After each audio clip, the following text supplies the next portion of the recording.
최근 일본 정부가 라인을 뺏기 위한 네이버 축출에 나섰는데요. 이후 소프트뱅크의 야후 재팬과 네이버가 라인의 경영권을 두고 협상을 진행했었습니다. 근데 최근 보도에 따르면 이 소프트뱅크가 일본 라인의 경영권을 놓고 네이버와 진행 중인 지분 매각 협상이 난항을 겪고 있다는 언론의 보도가 나왔습니다. 라인은 동일본 대지진이 일어난 지난 2011년 네이버 기술을 기반으로 일본에 뿌리를 내렸습니다. 네이버와 소프트뱅크는 지난 2021년 지분을 50대 50으로 나눠 갖고 라인 야후를 지배해왔는데요. 이후 라인은 일본 국민 메신저로 자리 잡으며 이제는 일본인 9,700만 명이 사용할 정도입니다. 그러다 지난해 11월 개인정보 유출 사고가 터집니다. 네이버 자회사가 해킹을 당해 52만 명의 개인정보가 유출된 겁니다. 그러자 일본 총무성은 두 차례 행정지도를 통해 네이버와의 자본관계를 재검토하라고 지시했습니다. 일본 현지 언론은 라인야후의 보고서는 총무성 관계자들을 화나게 했다라며 4월에 대책이 불충분해 라인야후에 2차 행정지도를 내렸다고 전했습니다. 마스모토 일본 총무상 또한 지난번 행정지도에 대한 대응이 불충분했다는 것을 무겁게 받아들이고 철저하게 대응하길 기대합니다라고 발표했다고 했습니다. 그러면서 네이버에 의한 지배적 자본관계도 포함해 과제가 있다고 생각한다라고 말했습니다. 통상 해킹 사고가 발생하면 정부가 보안 조치를 요구하고 벌금 등을 부과하는데 지분 정리를 요구하는 것은 이례적입니다. 일본 정부가 이러한 일을 지시한 이유는 자국의 대표 플랫폼을 한국 기업이 소유하고 있는 상황을 바꾸려 한다는 해석이 나오는 이유입니다. 이후 라인야후는 탈네이버를 공식화했습니다. 네이버 또한 기업 가치 높이는 걸 최우선 가치로 결정할 것이라며 이번 사안에 대해서 양국의 기업들이 자율적으로 판단할 사항으로 원칙을 분명히 해주신 정부의 배려에 감사드린다라며 라인야후 지분 매각을 하지 않기로 공식적으로 발표했습니다. 최근 미국 정부가 중국 동영상 앱 틱톡의 강제 매각을 추진하듯 정보 악용 가능성 때문에 적대국 기업의 플랫폼을 퇴출하려는 움직임은 있습니다. 하지만 일본 정부가 올해 외교청서에서 파트너국으로 지정한 한국의 민간 기업의 지분 매각을 압박하는 건 외교 문제가 될 수 있다는 지적도 나오고 있습니다. 이번 일본 정부의 라인 뺏기 사건에서 네이버와 정부는 라인을 지키기 위해 어떠한 행동을 할까요? 잠시만 주목해 주시기 바랍니다.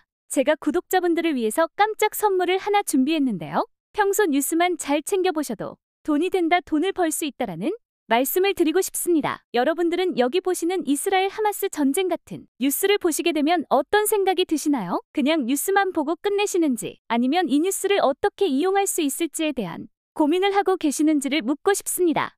그 이유가 뭐냐면 제가 지난 10월에 지금은 로봇 사업에 관심을 가져야 한다.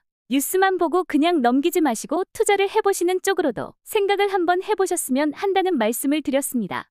그리고 나서 이런 썸네일들 뉴스를 통해서 많이 보셨을 텐데요. 이런 뉴스들이 이슈가 됐을 때 부자들은 어떤 생각을 가지냐 하면 로봇 관련주는 뭐가 있는지, 어떤 종목이 가장 좋은지, 어디에 투자해야 돈을 불릴 수 있는지를 자연스럽게 생각합니다. 왜냐하면 부자들이 봤을 때는 이슈가 곧 돈으로 관련 지어지고 그 이슈가 나에게 돈을 벌어준다는 경험적 확신이 있기 때문에 부자들은 항상 이런 사회적 이슈를 관심 있게 봅니다. 이번에도 마찬가지입니다. 제가 지난번에 시청자분들과 함께하는 주식으로 수익 내기 이벤트를 진행했었는데 당연히 100% 무료로 진행을 했고 여기 보시면 아시겠지만 제가 지난번에도 저한테 구독이라는 문자를 보내주신 모든 시청자분들께 이렇게 로봇 관련주 중에서 가장 급등할 확률이 높은 딱 한 종목 두산로보틱스를 여러분들께 추천드렸습니다. 그러면서 여기 나와 있는 대로 정확히 얼마에 매수해야 하는지 그리고 수익률이 어느 정도 나왔을 때 팔아야 하는지 이런 부분들까지 여러분들께 정확히 알려드렸었는데 지금 오른쪽을 보시면 아시겠지만 제가 10월 말에 문자로 이 두산로보틱스를 소개해드리고 나서 실제로 2달도 안 지나서 이렇게 주가가 2배 이상 급등이 나왔습니다. 그래서 당시에도 굉장히 많은 분들이 제가 알려드린 이 종목으로 수익을 실현하셨을 텐데요. 다시 한번 축하드린다라고 말씀드립니다.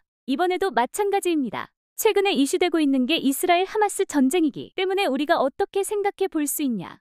전쟁이 계속해서 심화되면 피해가 커지기 때문에 전쟁에 필요한 물자나 의료 지원 물품들이 반드시 필요할 수밖에 없다. 그럼 그 중에서 전쟁을 실제로 해본 경험이 있고 의료 수준이 높은 우리나라 기업들 중에 한 곳이 가장 크게 부각받을 수밖에 없다. 우리는 이렇게 생각해야 한다는 겁니다. 그렇기 때문에 지난번과 똑같이 구독이라는 문자를 보내주시면 제가 물자 지원 관련주 중에서 앞으로 대장주 역할을 하면서 주가가 가장 크게 급등할 한 종목을 시청자분들께 문자로 종목명과 매수가 목표가를 모두 알려드리겠습니다. 혹시라도 나는 주식을 하지 않는다 하시는 분들은 주변에 주식하시는 분들에게 추천을 해주셔도 되고 아니면 복잡해서 투자가 어려우신 분들은 이 종목을 가지고 지인분들에게 조언을 해주시는 것도 좋으실 것 같습니다.